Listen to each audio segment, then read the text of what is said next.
اتفضل.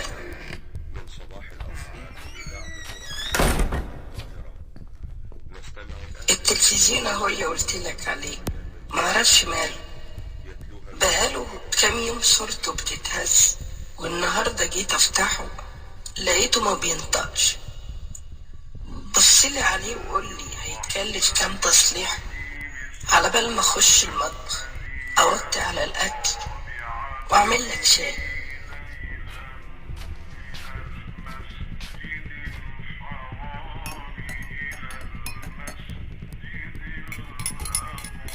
كام معلقة سكر؟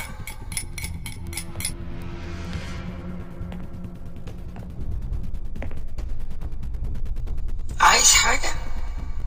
ايه اللي جايبك ورايا المطبخ؟ في ايه؟ مالك؟ بتبصلي كده ليه وعينك بيطق منها شرار؟ وايه السكينة اللي في ايدك دي؟ اكتمي وما تطلعيش نفس. ابوس ايدك ما تموتنيش، خد كل حاجة بس ما تموتنيش. انا هاخد كل حاجة بس انت لازم تموتي.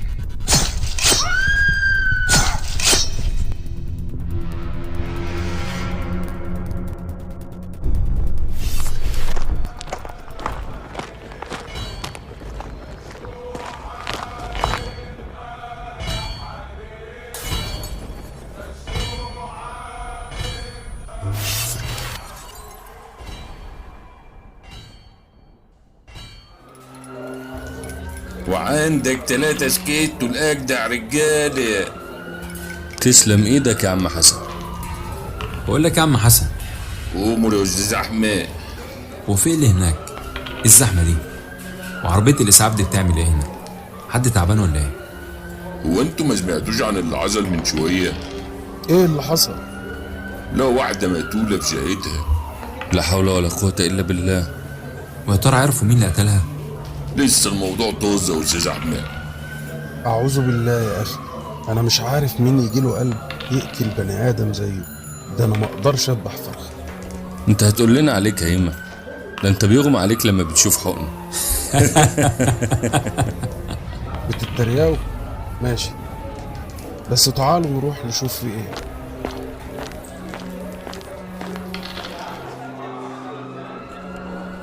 لا حول ولا قوة إلا بالله. هي الدنيا حصل فيها يا جدعان؟ لا إله إلا الله. وسع يا ابني، انت وهو بتتفرجوا على ايه؟ وسع يا عم انت وهو، الشيله تقيله. عاجبكم كده؟ الجثه وقعت على الارض. لا اله الا الله. حاسب يا عم، استنى يا عم هساعدك. بسم الله الرحمن الرحيم. مصطفى! لا اله الا الله. مالك يا مصطفى؟ شكله كده اغمى عليه لما لمس الجثه. مصطفى، مصطفى. انا فين؟ هو ايه اللي حصل؟ انت اغمى عليك يا درش لما لمست جثه الست المقتوله. ايوه انا تعبان يا جدعان. روحوني البيت بالله رجاله.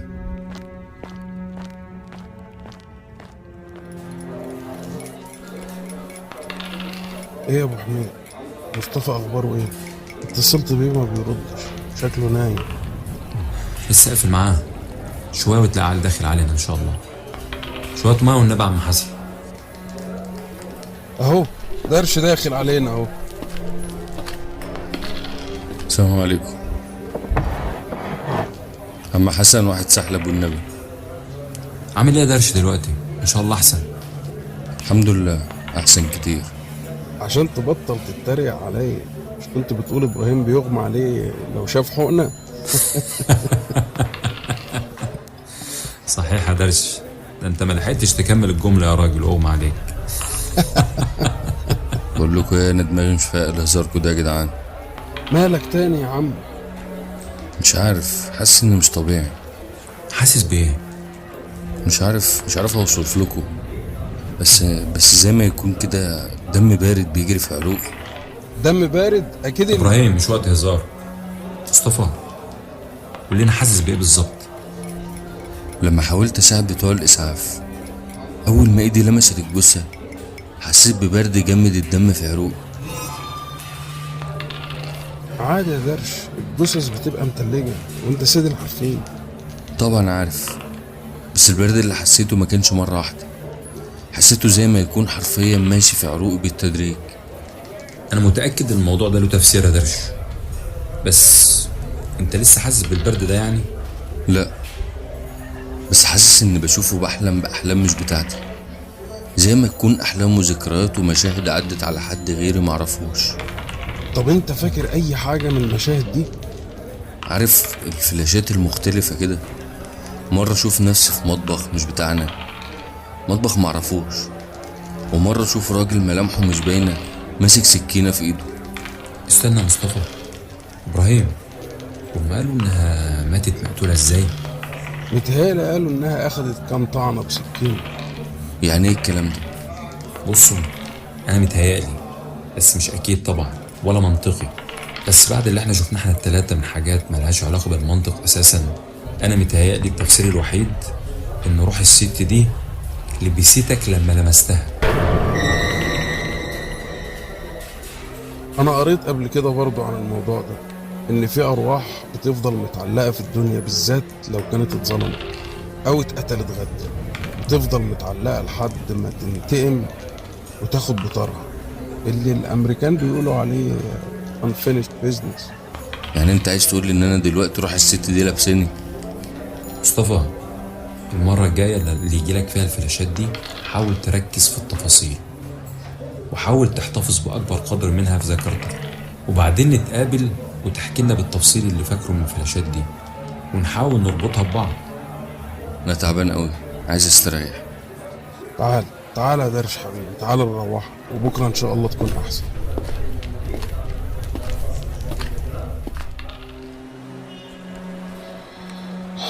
حبيبي يا درش، حالته صعبانة عليا يا احمد. إبراهيم، أنت مش كان ليك واحد صاحبك من مخبرين الاسم؟ اعرف واحد هناك اسمه عم حسني. طب ما تيجي نروح له ونستفسر منه عن الجريمة، يمكن نوصل لحاجة. يا عم احمد، احنا مالنا بالحوارات دي؟ ولا انت حابب توسع النشاط، نحارب جن ونشتغل في الجنايات؟ أديك قلتها بنفسك أهو، الجن إيه؟ ايات، جنايات. تصدق صح، مش سهل انت برضه يا ابو حميد. يا عم بهزر معاك، بس مصطفى مش هيستريح من التعب اللي هو فيه ده إلا لما روح الست تفرقه، وعشان تفرقه لازم نساعدها ونوصل للي قتلها. ماشي يا عم، يلا بينا على حسن الموت.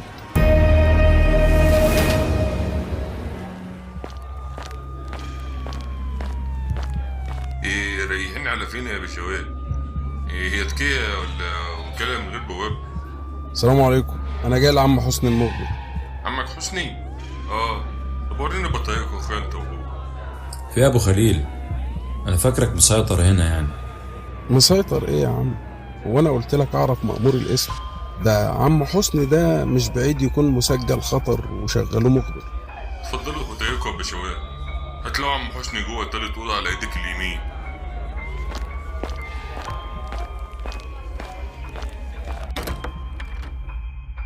السلام عليكم يا عم حسني. مين؟ اهلا عم ابراهيم، اتفضل. ازيك يا عم حسني، اخبارك ايه؟ والله في نعمة الحمد لله. انت اخبارك ايه وبتعمل ايه هنا؟ مين الاستاذ؟ اخوك؟ ده احمد صاحبي وزي اخويا بالظبط. تشرفنا، تعالوا اتفضلوا. 3 شاي هنا يا عسكري. اتفضلوا اقعدوا. خير يا عم ابراهيم؟ لا خير ان شاء الله. احنا كنا في طريقنا ولقينا نفسنا جنب الاسم، وبعدين افتكرت الحادثة اللي حصلت عندنا النهاردة في المنطقة، وافتكرت ان ليا زعيم هنا في الاسم، قلت اجي اسألك الحوار وصل لفين. والله يا ابو خليل لحد دلوقتي ما وصلنا لحاجة. كل اللي نعرفه انها جريمة قتل بقصد السرقة. طب معلش يا عم حسني، ممكن تحكي لنا عن القتيلة؟ احنا من نفس المنطقة بس انا عمري ما سمعت عنها. انتوا عايزين تعرفوا ايه بالظبط؟ يعني هي مين، كانت متجوزة، عندها عيال، معروف بينها وبين حد مشاكل؟ هي كانت ست بيت عادية في أواخر الخمسينات، ملهاش في أي لبخ، أرملة وعايشة لوحدها على معاش جوزها. ست طيبة ومحدش قال عنها كلمة غلط. ما كانش لها اختلاط قوي بالجيران، أهلها كلهم في المنيا، هي أصلا من هناك ونقلت هنا لما اتجوزت من 25 سنة. واهلها لسه معرفوش؟ بعتنا إخبارية لنقطة الاسم التابعة ليهم، أكيد زمانهم عرفوا، وبكرة نلاقيهم هنا عشان يستلموا الجثة. هي الجثة لسه ما اتدفنتش؟ لا طبعا، طالما ليها أهل لازم نسلمها لهم وهم يدفنوها في المقابر بتاعتهم. طب معلش يا عم حسني، ممكن نشوف الجثة؟ ايه؟ هي في تلاجات المشرحة دلوقتي، انتوا عايزين تشوفوها ليه؟ نشوفها ايه يا عم؟ ده احمد بيهزر. اصله غاوي افلام بوليسيه. شكرا يا عم حسني، نتكل احنا بقى. لسه ما شربتوش الشاي، ينفع كده؟ استنى بس يا ابراهيم. يا عم يلا بينا دلوقتي وبعدين افهمك. شكرا يا عم حسني، نشربه المره الجايه ان شاء الله، ما نتحرمش من خدماتك. يلا يا عم.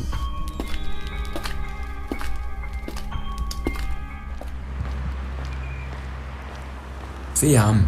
ما خليتوش يفرجنا على الجثة ليه؟ يا عم هو فيلم في السينما هيفرجك عليه؟ انت عشان تدخل مشرحة ويفتحوا لك التلاجة وتشوف جثة لازم اذن نيابة، ويا اما تكون حد من قرايبها يا اما شاهد على الجريمة مثلا. واحنا اتفقنا نساعد مصطفى بس من غير ما ندخل في مشاكل.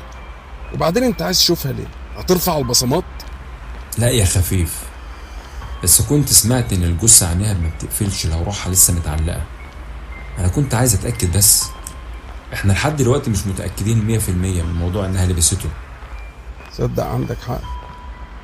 ماشي يا عم، بينا على المشرحة. ازاي؟ انت مش قلت لازم اذن نيابة؟ يا عم احمد ما تستقلش باخوك، احنا بعون الله لنا في كل خراب عفريت.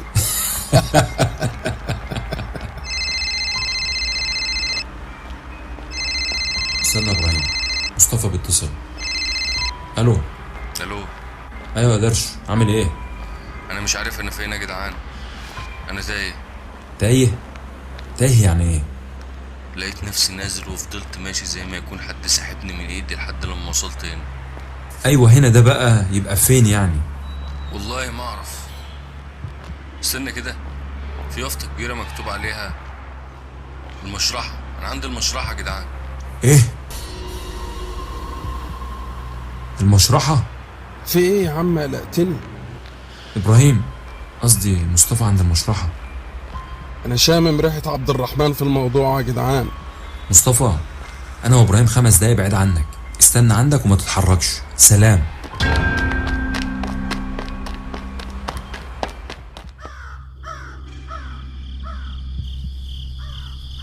ايه يا درش مالك؟ احمد، انا حاسس اني زي المتخدر، واعي لكل حاجة بس حاسس ان ماليش سلطة على جسمي. طب انت عارف احنا مين؟ اسحب انت ابو خليل، عبد الرحمن بيندى عليك هناك اهو.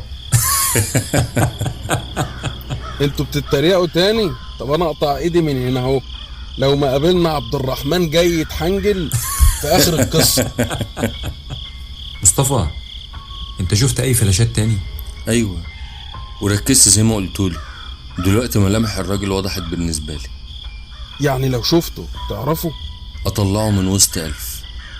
حلو قوي، بس معلش يا مصطفى، انا كنت عايز اشوف الجثة عشان اتأكد من حاجة، وكنا جايين هنا واتفاجئنا بيك بتتصل من هنا. طب وانتوا هتعرفوا تخشوا ازاي؟ هو عادي كده؟ لا ما تقلقش، انا اعرف واحد شغال جوه ممكن يساعدني. تمام، يلا بينا. انا عايز اخلص من الكابوس اللي انا عايش فيه ده. السلام عليكم، ازيك يا ابو الاحراب؟ ابو خليل النجم، عاش من شافك يا راجل. ما انت عارف اللي فيها يا حربي، كله بيجري ورا رزقه. المهم حب اعرفك باعز اصحابي احمد ومصطفى. اهلا بيك، تشرفنا. اهلا وسهلا، تشرفنا. اخبارك يا حربي؟ لسه اخواتك بيرزوك في حوار الورث ولا فكيتوا العقده؟ لا والله ابو خليل لسه. اشرف اخويا لبخ الدنيا ببعضها، كل ما نتفق على حل يعقدها. حل ايه يا عم؟ شقه ورث تتباع وتتقسم عليكم بشرع الله، وشكر الله سعيكم. يا عم ابراهيم اشرف ده مش عايز يطلع من الشقه، وعايز يشتريها مننا بالتقسيط على 3000 سنه، واحنا كلنا بنكح تراب. يعني اللي ممكن يطلع ولو بعنا الشقه دي لواحد غريب اهو ممكن يبل الريق شويه. على رايك نوايا تسنة الزير. الله المستعان يا عم ابراهيم. ربنا يفتحها عليك ان شاء الله. بقول لك يا حرب، اؤمر يا غالي. حبيبي ما يؤمر عليك ظالم، بس كنت عايز منك خدمة. خدمة؟ انت تؤمر ابو خليل. حبيبي ده العشم برضه، كنا عايزين نبص بصة كده على جثة عندكم. ايه؟ جثة مين؟ القتيلة اللي جات لكم وارد النهاردة. افتكرتها. بس انت ولا مؤاخذة عايز تبص عليها ليه؟ هي تخصك؟ يعني حاجة شبه كده، بس انت عارفني ماليش في الحرام وربنا عالم بالنوايا، بس نبص بصة سريعة أقل من دقيقة. ابو خليل انت كده بتحرجني. الموضوع ده فيه جناية وانا أنا عارف والله، بس صدقني ولا كأننا كنا هنا. لمحة بصر. ماشي يا عم ابراهيم، اتفضل.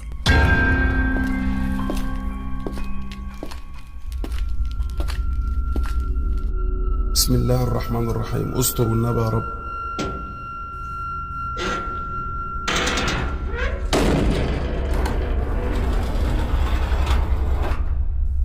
مصطفى انت تمام؟ مصطفى مصطفى مصطفى انت مبرق لنا ومبلم كده ليه؟ انت كويس اخويا؟ الكهربائي قتلني. صورة تعبان، عين ألماس. مصطفى مصطفى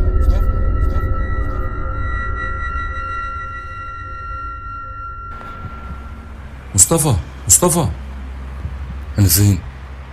إيه اللي بيحصل؟ ايه ده يا درش؟ انت بخير؟ اشرب يا درش.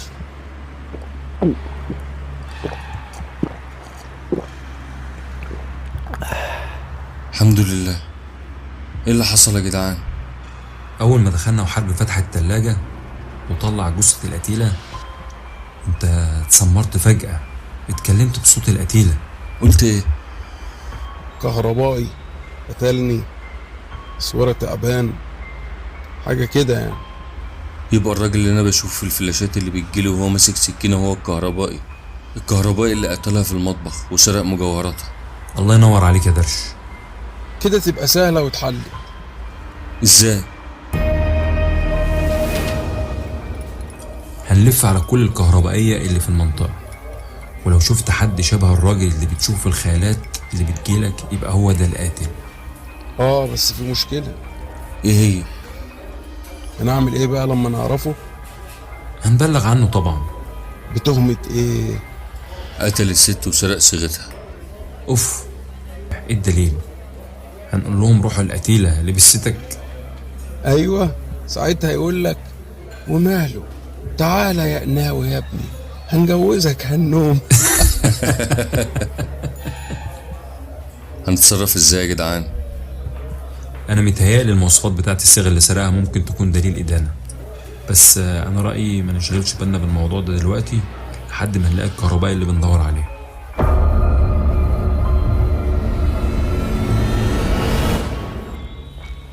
ده اخر كهربائي في المنطقة يا جدعان.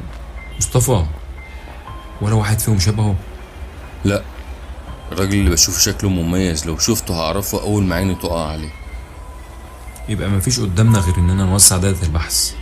يا عم احمد دي مش مشكلة، احنا لو جبنا ابو الفؤاد من اولها لاخرها مش هناخد ساعتين زمن. انا اللي خايف منه ان يكون من الناحية التانية في بورسعيد، ساعتها هنبقى بندور على ابرة في كوم قش. طب ايه اللي يخليها تجيب واحد من اخر الدنيا والبلد هنا مليانة كهربائية؟ عادي يا درش، ممكن يكون حد من قرايبها بعتهولها او بتتعامل معاه من زمان، او حد قال لها عليه انه شاطر. بس خلونا ما نفقدش الامل ونوسع دايرة البحث هنا، وان شاء الله هنلاقيه. كده احنا قلبنا بورفئات كلها وما عادش فاضل غير المحل اللي جاي ده. ها يا درش، هو ده؟ لا مش باين، ده واحد قاعد ومدينا ظهره. استنى يا عم احمد لما نقرب منه شويه. السلام عليكم يا باشمهندس. وعليكم السلام. مصطفى ماله صاحبكم، في حاجة؟ لا لا لا مفيش، بس لسه طالع من المستشفى وعنده هبوط. لا ألف سلامة عليه. انتوا كنتوا عايزين حاجة؟ لا انت بتعرف تركب كاميرات مراقبة واجهزة انذار؟ لا والله ما بشتغلش في الحاجات دي. طب شكرا يا ريس. السلام عليكم. يلا بينا يا ابو حميد. طب اسند معايا يا مصطفى، خلينا نمشي من هنا بسرعة. يلا يا قوي.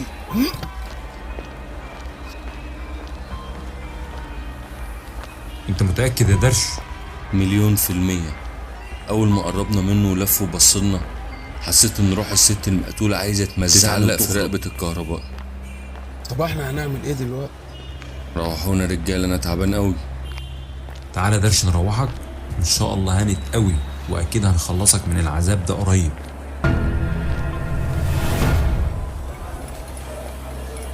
شوية ليمون خلطوا النبي يا عم حسن.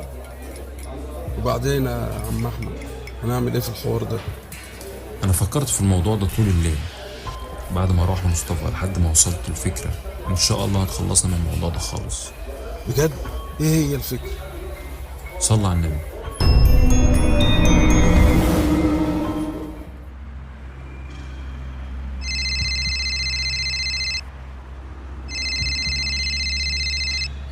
الو.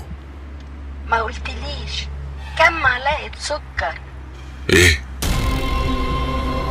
الو الو، مين معايا؟ يعني عدى عليك امتى تكون خلصت تصليح التلفزيون؟ كمان يومين ان شاء الله. طب هيتكلف كام عشان اعمل حسابي في الفلوس؟ هيتكلف مالك يا باشمهندس مساهم كده ليه؟ بتبص على مين؟ الست اللي عدت دي. ست مين يا باشمهندس؟ مفيش حد عدى من هنا، انت تعبان ولا ايه؟ لا مفيش، عدى عليا كمان اسبوع. انت مش قلت يومين؟ ايه؟ كمان يومين، كمان يومين عدى عليا.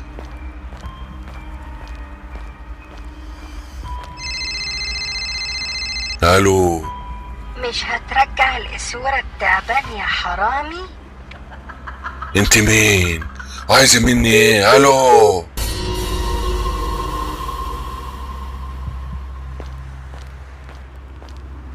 السلام عليكم. السلام عليكم يا باشمهندس، انت كويس؟ عليكم السلام. عندنا تلفزيون بايظ، ممكن تبص لنا عليه؟ ها؟ طبعا. هو فين؟ في بيت حماتي. خلاص تمام، بكره اكون عندها. العنوان فين؟ العنوان ما يتوه، مساكن الحزب عمر 24 الدور الاخير، اول شقه على ايدك الشمال.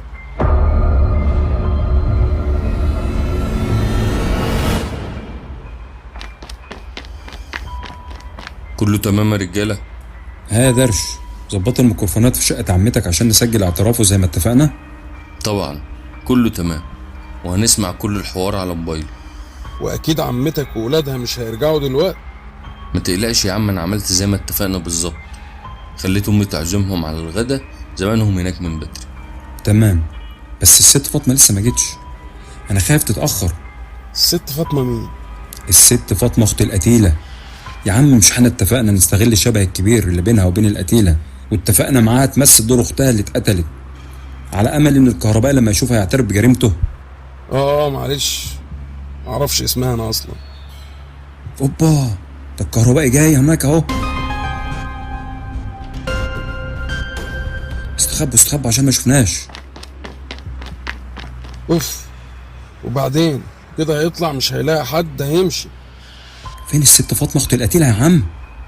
يا عم احمد والله العظيم اكدت عليها الميعاد وقالت لي انها هتكون هنا من بدري. مالك يا مصطفى؟ مش عارف يا جدعان، زي ما نكون روح الست خرجت من جسمي. عرفت منين؟ حسيت زي ما تكون روحي بتنسحب مني، وبعدين حسيت ان زي ما اكون فقت. يعني ايه الكلام ده؟ ايه الصوت ده؟ ده صوت الميكروفون اللي زرعته فوق. طب علي الصوت كده. اتفضل، التلفزيون اهو اللي قلت لك عليه، معرفش ماله، بقاله كام يوم صورته بتتهز، والنهارده جيت افتحه لقيته ما بينطقش. ايه ده؟ شكلها فوق واحنا ما شفناش وهي طالعه. طب الحمد لله، تعالوا بقى نقف الناحيه التانية عشان محدش يسمعنا. بصلي عليه وقول هيكلف كام تصليح على بال ما اخش المطبخ اوطي على الاكل.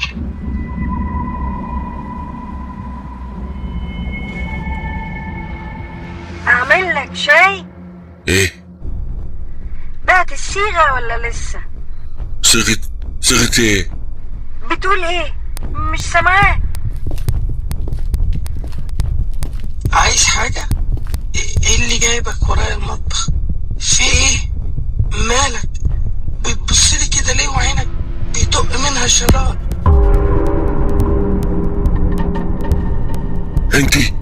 انتي مستحيل افتحوا الباب. انت رايح فين؟ مش هتشرب الشاي؟ ابعد عني افتحوا الباب. رايح فين؟ عايز تشرب الشاي في البلكونة؟ ابعد عني. حاسب هتقع.